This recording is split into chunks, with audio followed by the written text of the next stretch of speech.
Belly button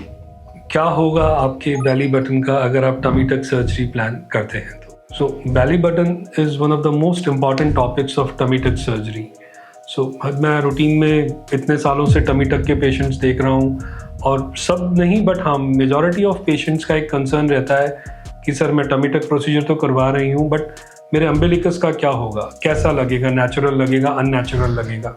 because वो खुद भी इस तरह से कंसर्न रहती हैं फीमेल्स की अगर नेचुरल लगेगा तो उन्हें रिग्रेट नहीं करना पड़ेगा कि उन्होंने टमी टक कराया और उन्हें जो उनका डिसीजन है वो बैक कर पाएंगी कि हाँ जो डिसीजन उन्होंने लिया था टमी टक का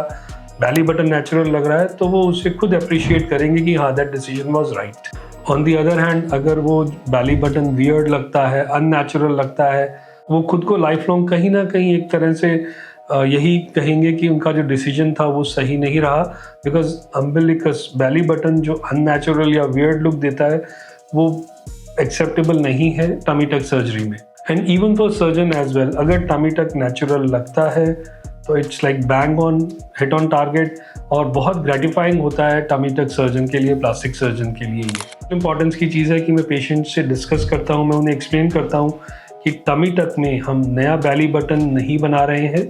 बल्कि जो आपका एग्जिस्टिंग बेली बटन है उसी को ही रिपोजिट कर रहे हैं, प्रॉपर पोजीशन पे इंसर्ट कर रहे हैं ताकि वो नेचुरल लगे। ये डिस्कशन होने के बाद पेशेंट का नेक्स्ट क्वेश्चन रहता है कि तो क्या आप ऐसा क्या करते हैं या आप टेक्निकली क्या करते हैं जिससे कि बेली बटन नेचुरल लगता है और लाइफ लॉन्ग तक पेशेंट की जो एक हैप्पीनेस है वो मेंटेन रहती है। तो उसके लिए हम जो पेशेंट को बहुत बेसिक में प्रोसीजर समझाते हैं वो ये है कि ड्यूरिंग प्रोसीजर अम्बिलिकस के अराउंड बहुत फाइन एक इंसिजन दिया जाता है, अम्बिलिकस को बेली बटन को रिलीज कर दिया जाता है, फिर उसके बाद बाकी प्रोसीजर जो है स्किन को मोबिलाइज करने का वो कंप्लीट कर लिया जाता है, मसल टाइटनिंग का प्रोसीजर कंप्लीट कर लिया जाता है। कुछ जगह पे कुछ पॉइंट्स पे बेली बटन को एब्डोमिनल वॉल के साथ फिक्स किया जाता है ताकि वो नीचे की तरफ पुल्ड रहे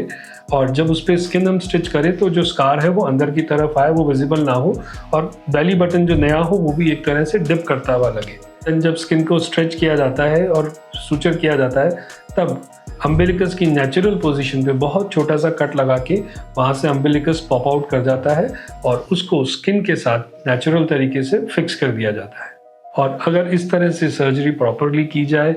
तो एक तरह से प्रॉपर हीलिंग होती है, प्रॉपर रिकवरी होती है और एक बहुत ही ब्यूटीफुल लुकिंग बेली बटन हम अचीव कर सकते हैं। ऐसा बेली बटन हम अचीव कर सकते हैं जो कि आप अपने बिकिनी में बीच पे शो ऑफ कर सकते हैं या लो वेस्ट ड्रेसेस में आपको बिल्कुल कोई दिक्कत नहीं आएगी, वो बिल्कुल वियर्ड नहीं लगेगा और प्रॉपर नेचुरल लगेगा। एंड वो इतना नेचुरल लगता है कि रादर वो ज़्यादा अट्रैक्टिव लगता है और नॉन नोटिसेबल होता है।